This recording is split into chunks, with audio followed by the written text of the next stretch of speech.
Voilà, on commence dans 30 secondes.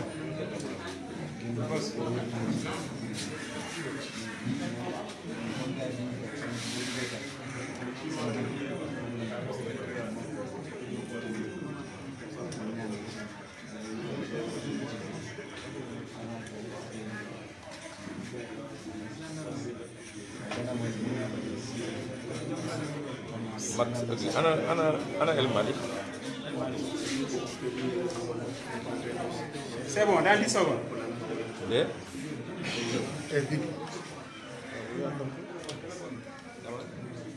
Allez, donc c'est parti. Salam alaikum, mbokku Sénégal. Salam alaikum, mbokku Casamance. Salam alaikum, mbokku Ziguinchor. ñu ngi leen di nuyu ku ci nekk sa tur ak sa sant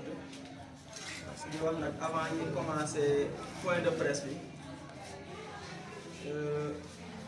ñu ngi massaw di jaale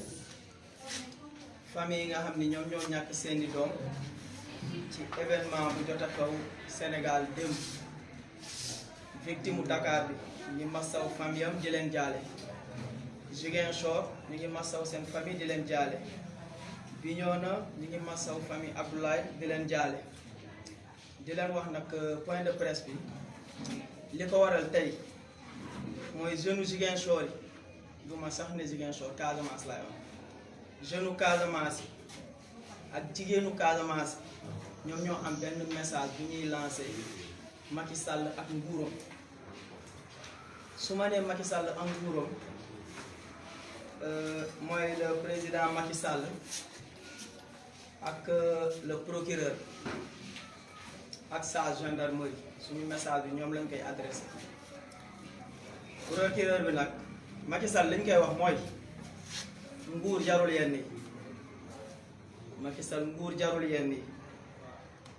benn nguur éternel bi te Macky Sall jeune la nga fexe mu def 12 ans yi ñu ko dénk mu dem si njëkk ak teranga mu dem continuer beneen dund Nations Unies mën nañ ko soxla keneen ak keneen mën nañ ko soxla Macky Sall taal Sénégal ban intérêt la la amal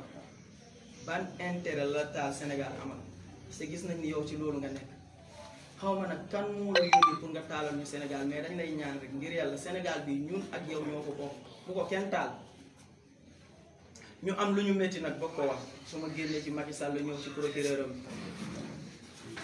procureur bi Macky Sall tooñ nañu mais moom aussi tooñ nañu ndax dañu laal benn question bu sensible mooy problème rébellion Casamance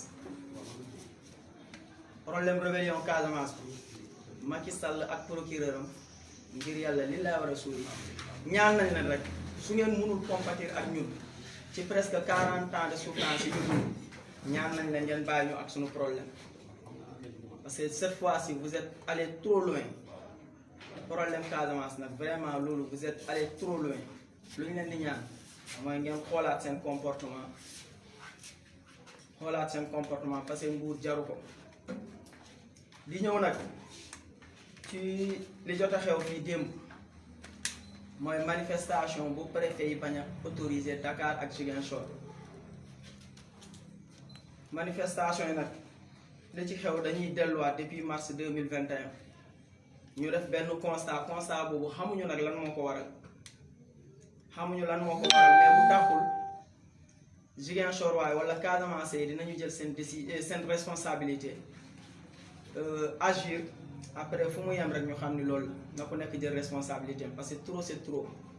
defoon nañu ko mois de mars 2021 manifestation am Sénégal ci 14 régions yi Casamance rek la ñu dóor bal réel rey fi ay jeunes de 14 ans 18 ans ak 20 et quelques années ñu yaakaar ni fa lay yem démb ñu nekk di manifester bi ñoo na amuloon manifestation seen siège lañ leen fekk parce que dañu bëggoon ñëw renforcer Ziguinchor ci manifestation bu ñu waroon def marche bi ñu fekk leen seen siège fi ñu doon añee gendarmerie dóor fa benn jeune bu tudd Abdoulaye ñu rey ko gendarmerie nag la ñuy waxal population Sénégal estimé woon na leen torop mais depuis démb ngeen ñàkk estime boobu ci ñun sénégalais GMI ñoom ñoo ñu gënal gendarme yéen amatu leen suñu respect amatu leen suñu estime parce que comportement bi ngeen di comporté wu démb ba léegi du comportement responsable yàgg nañ dégg ni am nañu gendarmerie du professionnel mais professionnalisme boobu dañ ko remettre en cause bu ñu amee gendarmerie bu incapable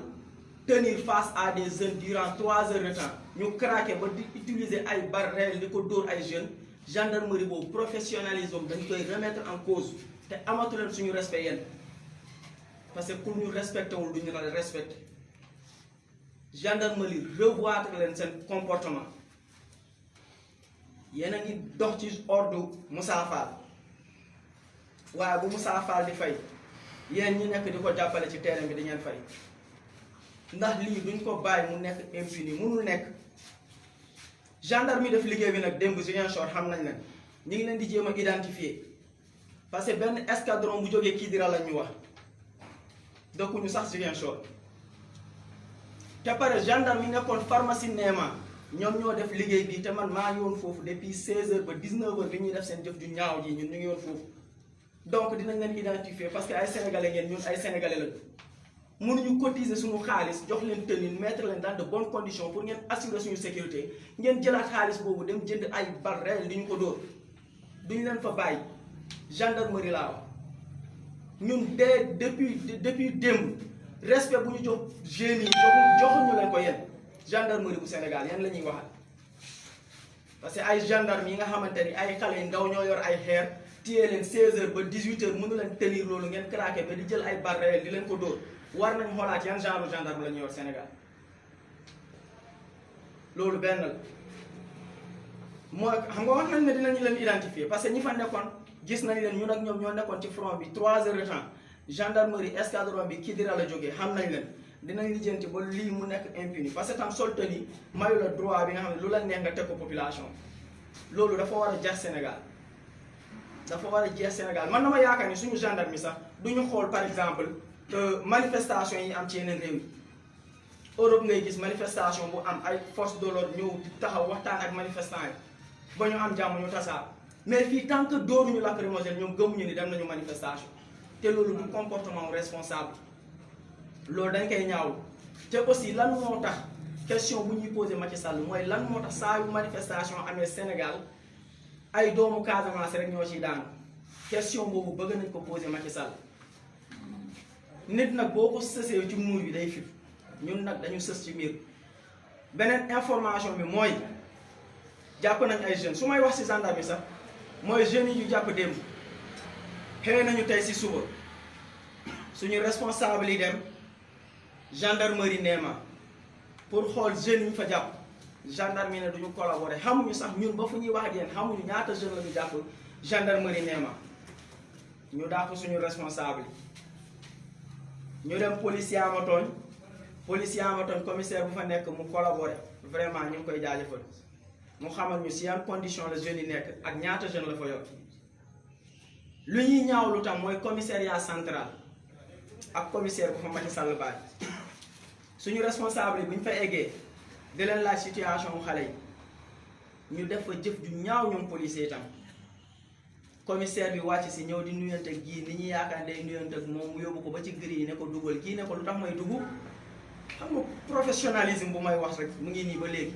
xanaa kay nit boo koy dugal sax ci gri war nga ko mën a respecté indi ko ba ci buntu giri bi na ko dugal gii ne ko lan moo tax mooy dugg mu ne ko téye en état d'arrestation lan laa def ba ngeen war ma arrêté mu ne ko participation à une manifestation non autorisée trouble à l'ordre public ñoom daal dañuy jël mooy di leen fooye rek di leen utiliser nu mu leen neexee te xam naa ni sax du ñoom ñooy utiliser mooy yooyu dañ leen di woo rek nga leen wax leen bi war nañ xoolaat seen comportement. Guy Marius mu ngi commissariat central biñ ko yegee nag jeunes Ziguinchor yi concerté wu nañu ci heure boobu noonu bëggoon riposter mais yar bu ñu yar moom moo ñu mayul suñu kilifa yi wax ñu teg loolu moom moo tax ba ñu toll ci accalmie bi ba fi may wax ak yéen Ziguinchor kon sinon leneen la ñuy wax ndax suñu kilifa yi ñoom ñoo ñu ñaan nañu nañ leen may ñu régler ko te situation bi bu ñu ko réglé wul fii ak suba bu ñu ko réglé wul ñun tam dinañ def lu ñu mën dinañu def lu ñu mën loolu moom dañ ne message la bu ñu leen di lancer rek parce que Guy Marius booy mu fa fekk ñu ngi leen di saluer nag c'est des jeunes très courageux sànq nee nañ dañuy libérer booy ne leen du ñu génn gris yi tant que Guy mu ngi foofu situation boobu lañ toll depuis ngoon libéré nañu booy ñu ngi ci gris commissariat central ne du ñu génn commissariat central fii ak libéré wuñu Guy Marius Sagna aussi beneen information dégg nañ ni am na ay GIGN de source sûre yu ñu jëlee Dakar pour ñoo jëlee Guy Marius yóbbu ko mais ñu ngi xaar GIGN yooyu Guy Marius du génn Ziguinchor tey du fi génn suba moom mooy sunu candidat mooy sunu futur député fii lay toog liggéey ak ñun. beneen message bu ñuy wax nag mooy li waral problème yi yépp mooy liste Yewwi Askan Wi liste Yewwi Askan Wi bu jàllul élection du am Sénégal loolu moom sunu bakken bii lañ ci teg bu liste Yewwi Askan Wi jàllul élection du am Sénégal parce que yabaate weesuwul yow sa liste warul bokk ci élection nga jël ko teg ko ci table bi ne bokk par force liste jàmbur yi baax yi nga jël leen sànni leen fële yéen da ngeen ñu wax ba xam Sénégal da ngeen ko donn ci seen i maam wala ci seen i baay da ngeen ñu ko wax. wasalaam maa ngi bàyyi kàddu bi sama yeneen maa ngi jël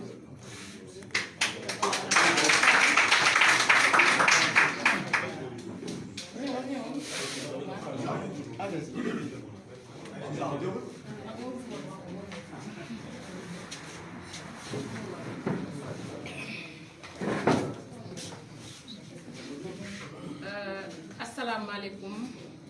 suñuy mbokk journaliste ñu ngi leen di nuyu di rafetlu seen teewaay di nuyu la GPS di nuyu jigéenu Pastef ak jigéenu Yewwi Askan Wi waaye di nuyu Ziguinchor waaye yëpp di leen jaale vraiment si décès ñu jot a am vraiment mu doon loo xamante ne ñu koy naxarlu bu baax a baax a baax ndax bu dee Sénégal dëkku démocratie la constitution permettre droit de marche ñun gis nañu ni ki vraiment li xew Ziguinchor démb dafa ñaaw d'abord fi may wax mooy la stigmatisation bi nga xamante ni ñu ngi koy dund fii Ziguinchor dafa ñëw naqari ñun jigéen ñi donc su may wax damay wax ci tur jigéen ñi ñun suñuy doom am nañu déjà lu ñu metti ci ñoom ndax am ñu xëy am ñu gont loolu kese dafa metti ci jigéen ñi bu fi yemoon sax mu tane léegi nag xale yi bu ñu amee lu leen metti amuñu droit manifester ndax bu ñu manifester c'est des Sénégalais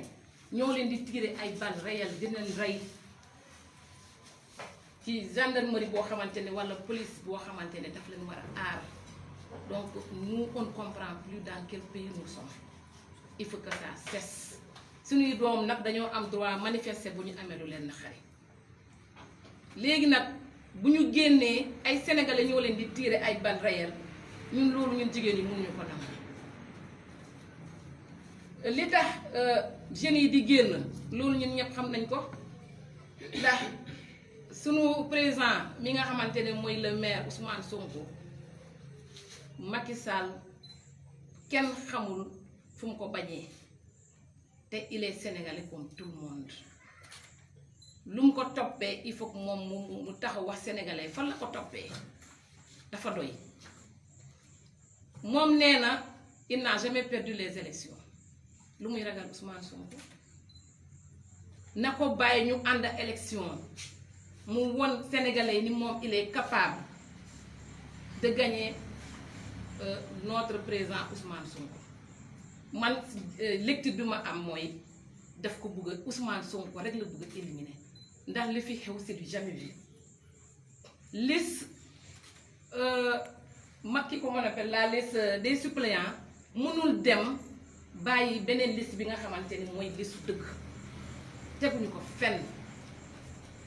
ndax dañuy fooyee sénégalais wala fooyee nit ñi di naan une liste boo xamante ni diviser ko moitié bi dem moitié bi toog lan moo tax ñoom seen beneen liste bi dem liste titulaire bi seen titulaire bi moo war a dem léegi ñun suñu leader yi nga xamante ne ñoom ñooy suñuy ténor ñu teg leen ci gàllankoor ñu teg ko fan. may wax nee nañu si liste Yewwi Askan Wi photo Ousmane Sonko du fa nekk on a compris ñépp a comprendre li fi nekk mooy maanaam benn nit kese lañu bëgg a éliminer mooy le président Ousmane Sonko il est sénégalais comme tout le monde il faut que nit ñi nangu ko Macky Sall bàyyi ko ñu dem sur le terrain bu dee moom day bëri ñu ànd si arène bi waru na boppam naka bàyyi ñu ànd ci arène bi ku mën moro moom duma ko waaye munoo toog jaay nit ci doole nga éliminer ko comme d'habitude d'ailleurs il a éliminé combien de candidats ci loo xamante ne tegu ko fenn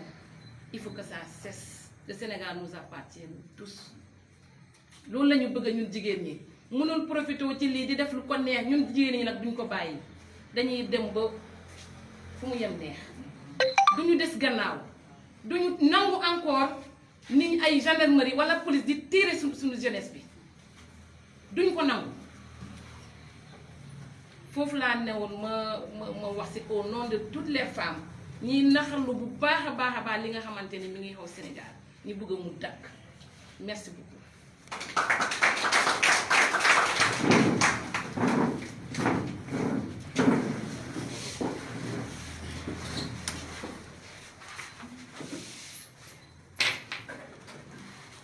Asalaamaaleykum Sénégal ñoo ngi leen di nuyu mbokk journaliste yi di nuyu ñëpp ñu teew ci salle bi fii nii di leen masaw coono bu baax a baax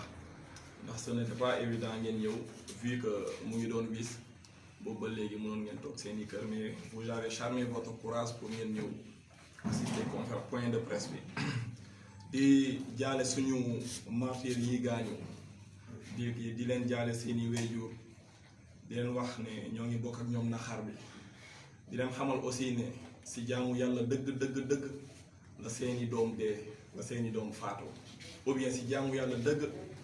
nañu rey seeni doom parce que mënoon nañu def ni seeni moroom toog seeni kër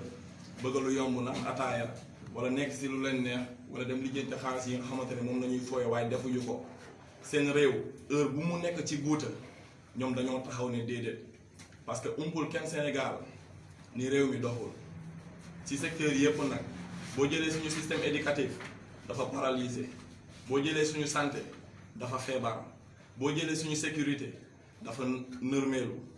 donc loolu noonu ku ko xeexul rek complice nga te fii ñu jëmale réew mi encore une fois du neex te ci loolu noonu la ñuy continuer donc ñu ngi leen koy jaale seeni wéjur bu baax a baax di bokk ak ñoom naxaar bi ñii gaañu aussi ñu ngi leen di masaw bu baax a baax di leen xamal ne ou bien di leen ñaanal yàlla na ngeen wér ak jàmm ñëwaat ci combat bi parce que ce n'est que le début du commencement pour man ñi nga xamante ne jàpp nañ leen ñu ngi ci kaso yi ñoo ngi sympathiser ak ñoom naxar bi di leen xamal dinañ génn dans les plus brefs délais loolu du lu ñuy ñaan Macky Sall du luñ koy négocier du lu ñuy ñaan kenn loolu force la obligation la dañuy génn incha allah dans les plus brefs délais léegi nag di def benn flashback tuuti parce que il est bon nga rafraîchir yenn mémoire yi di leen xamal ni defoon nañ fii manifestation le 8 juin bu passé ñu def fi manifestation bi nga xamante ne mooy Dakar c'était exceptionnel préfet daf ko autorisé le Sénégal avait répondu présent ñu wone fa élégance ñu taaral fa démocratie ndax bi ñu yeggee ci manifestation bi certes population bi génnoon na répondre nañu massivement à l'appel mais tenir nañu manifestation bi nga xamante ne diir bu ñu jox respecté nañ ko bu amee décalage à peine 13 minutes la ñu pare bi ñu paree ñu wane fa acte citoyenneté bi nga xamante ne c'était extraordinaire c'était mun naa wax c'était une première dans l'histoire du Sénégal bi ñu paree lépp lu fa nekk comme ordure dañ ko ramassé amul bruit amul yàq amul dara noonu lañu paree ranger suñuy bagage ñibbi mu am tollé au niveau national comme international léegi nag taaru démocratie il faut que Sénégalais comprendre ne Macky Sall bugg ko lépp luy taaral réew mi bugg ko parce que bu génnee lan la mës a wax ci Sénégal mooy non ñun suñu dëkk dafa tilim bi muy dem Dubaï loolu kenn fàttewu ko n'est-ce pas léegi nag le 17 juin bi passé la répétition et les pédagogies mënoon na autoriser waat marche bi mu demee waat comme nu mu demee woon le 8 parce que quoi qu'on puisse dire marche droit constitutionnel la constitution moo permettre dëkkam boo amee loo naxari nga génn marche loolu droit la Macky Sall mënoon na ko autoriser mais defu ko parce que lan général Moussa Fall dafa namoon direct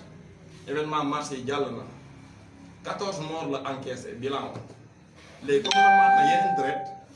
mu ne non du autoriser marche bi parce que xam na sénégalais fu ñu toll dañoo ñëg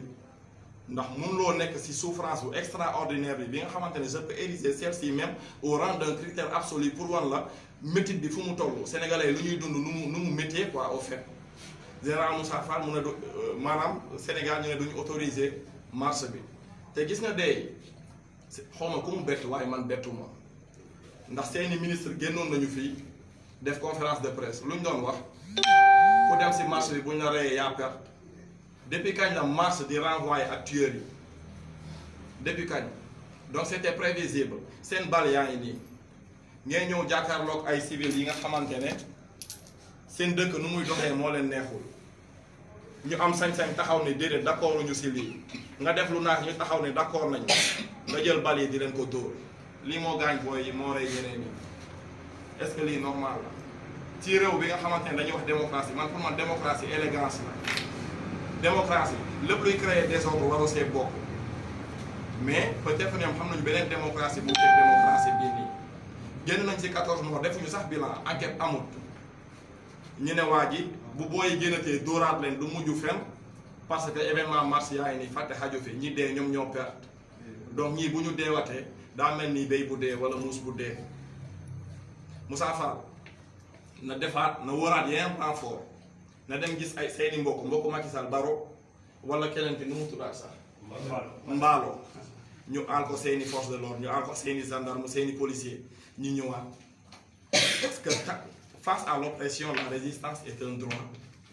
Macky Sall opprime son peuple donc ce qu'il nous faut ñun mooy ñu résister wu te dañuy continuer résister jusqu'à notre dernier souffle loolu Macky Sall mënu ci dara keneen ak keneen mënu ci dara te lu muy mijote moom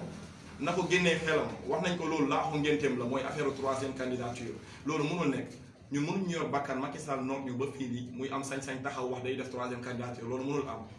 ñetteel bi mooy dañu am procureur bu irresponsable parce que Casamance lay wax li mu dund ci 30 ans de guerre c'est extraordinaire loolu dafa doy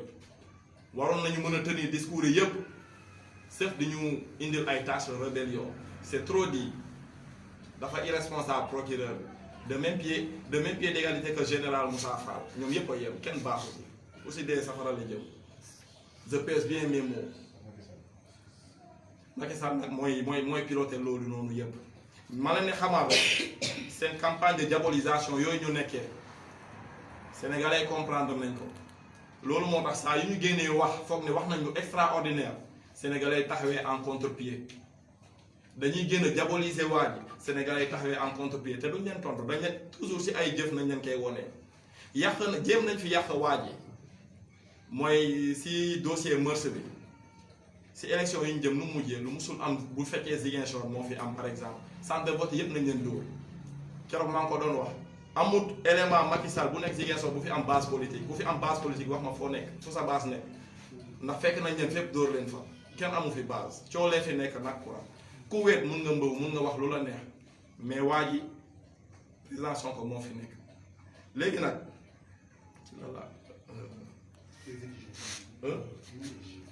ok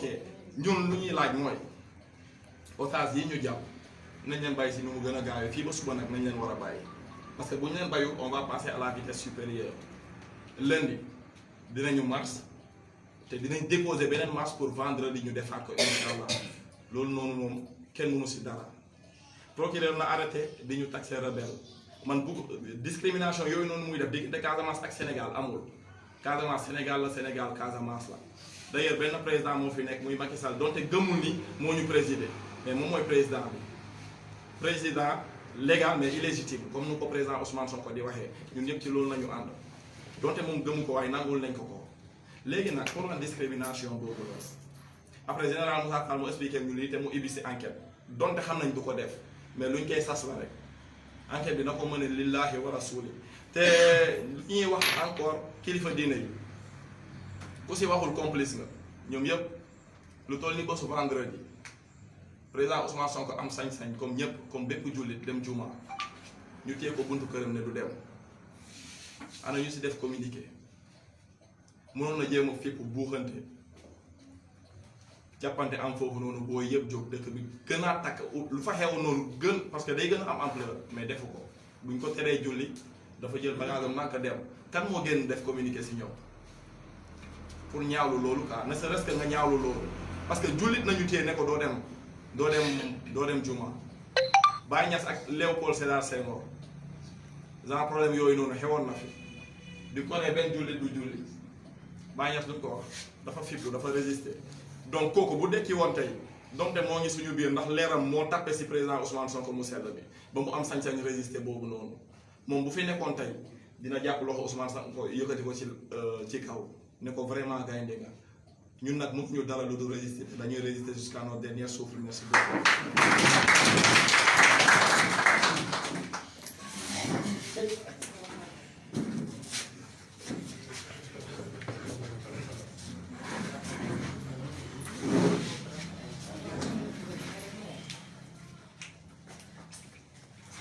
Oui, c'est bon, on y va. Bonsoir, c'est les amis de la presse.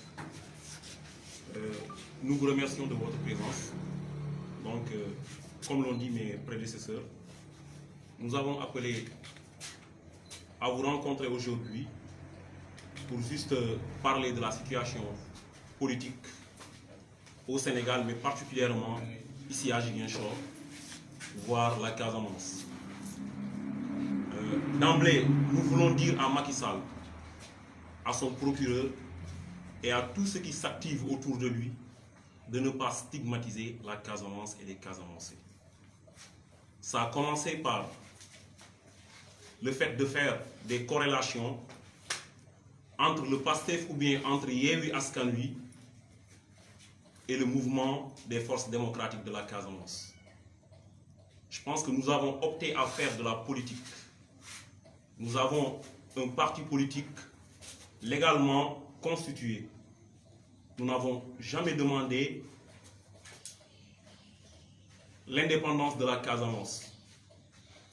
Et comme tout parti politique, ce que nous cherchons, c'est de conquérir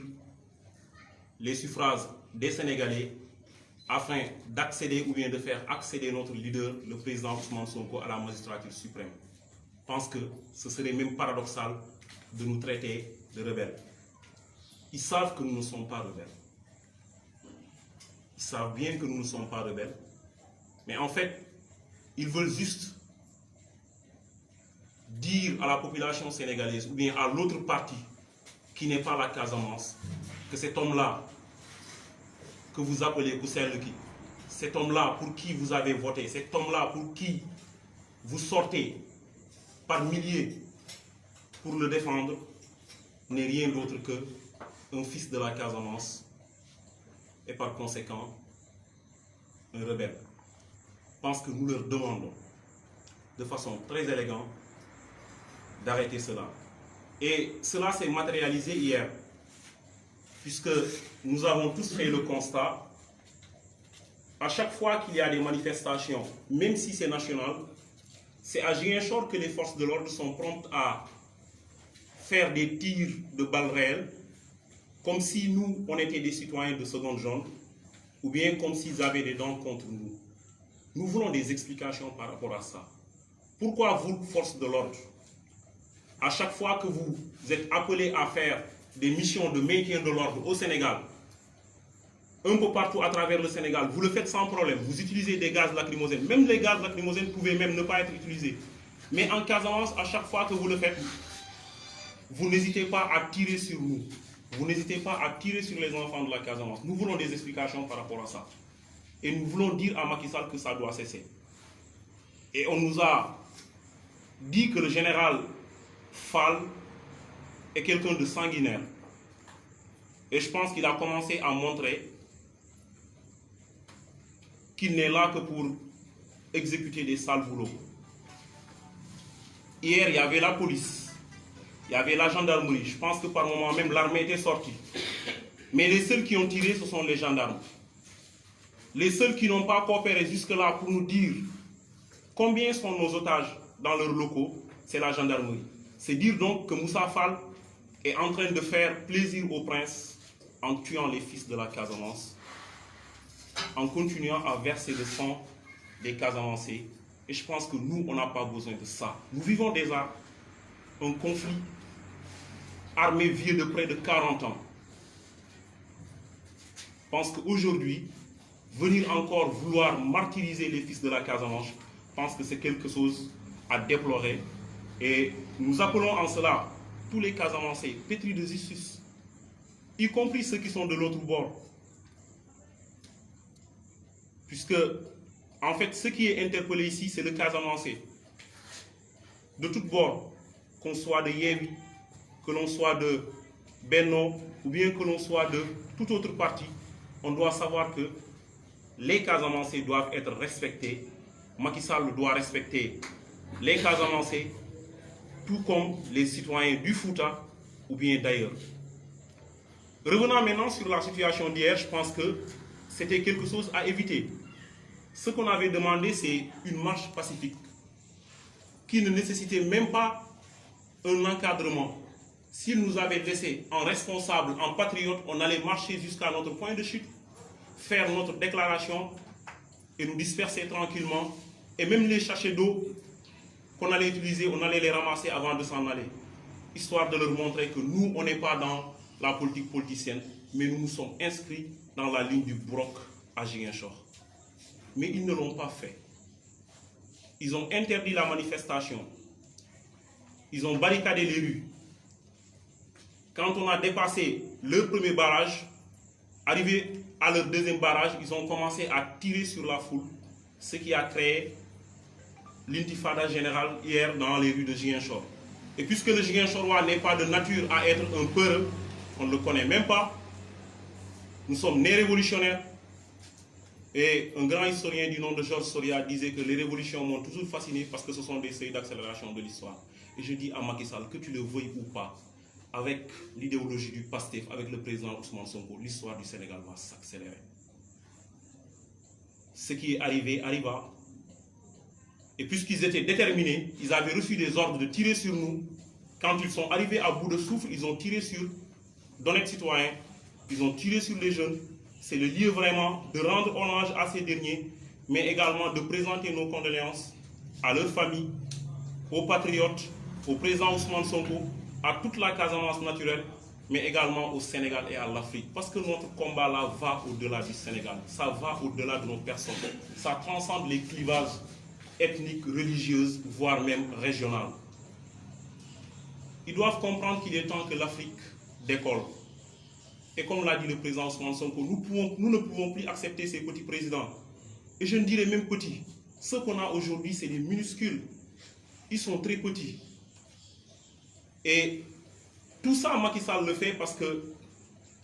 y a des velléités de troisième mandat qui n'est pas dit. Nous savons où est-ce qu'il veut en venir. Il est juste en train de lancer des ballons de sonde, voir si un jour je parle de troisième mandat, est-ce que ça peut passer comme lettre à la poste? Et pour ce faire, il faut tester ses forces à Dakar et à Ziguinchor parce que c'est possible que ce soit les points d'achoppement. Et je pense que hier, il l'a fait. Il pense peut-être avoir réussi. J'ai même vu quelque part, je ne sais pas si c'est vrai ou pas, j'ai vu un chanteur du nom de, je pense, voilà, je ne veux même pas le nommer, qui est à Paris-Bercy, habillé en soldat et qui remercie les soldats, je ne sais pas pourquoi. S'il devait remercier les soldats, ce n'est pas aujourd'hui que les soldats du Sénégal, ce n'est pas aujourd'hui que les forces de l'ordre du Sénégal ont commencé à faire les preuves. S'il les remercie aujourd'hui, c'est parce qu'hier, ils ont tué sur des Casamançais. Youssou Ndour, je t'en veux pour ça. Maintenant, nous leur demandons de libérer tous nos otages, sans condition. Ceux de Ziguinchor, en tout cas, sans condition. Puisque s'ils ne le font pas, quelqu'un a parlé de demande qu'on va écrire pour une marche. S'il ne le fait pas, on ne va pas marcher. Dès demain, on va mobiliser toute la Casamance naturelle pour libérer nos otages. Et parmi eux, notre frère Guy Marius Sagna, qui est également notre candidat pour les élections à venir. Et ils le savent. C'est pourquoi d'ailleurs ils pensent qu'ils vont l'intimider. Mais je pense qu'ils savent très bien que l'homme est un dur à cuire. Vous pensez que c'est une provocation? C'est plus qu'une provocation. C'est plus qu'une provocation. Je pense que ce qu'ils sont en train de faire là, ils veulent envenimer les choses et je pense qu'ils nous auront, comme on dit. Ils nous cherchent, ils nous auront. On leur donne un ultimatum de 12 heures de temps, sinon moins. Demain dès l'aube, pour ne pas parler comme Victor Hugo, nous allons nous enquérir de la situation de tous nos otages. Si nous nous rendons compte qu'ils n'ont pas été libérés, puisque les jeunes qui sont au commissariat central, on leur a demandé de sortir, mais patriotes qu'ils sont, courageux qu'ils sont, ils ont dit qu'ils ne sortiront pas sans Guy Marius Sagna. Si vous voulez qu'on sorte, Guy va sortir avec nous. C'est ça les valeurs qui ont été inculquées au Casamançais. Il faut que Macky le cherche. Maintenant,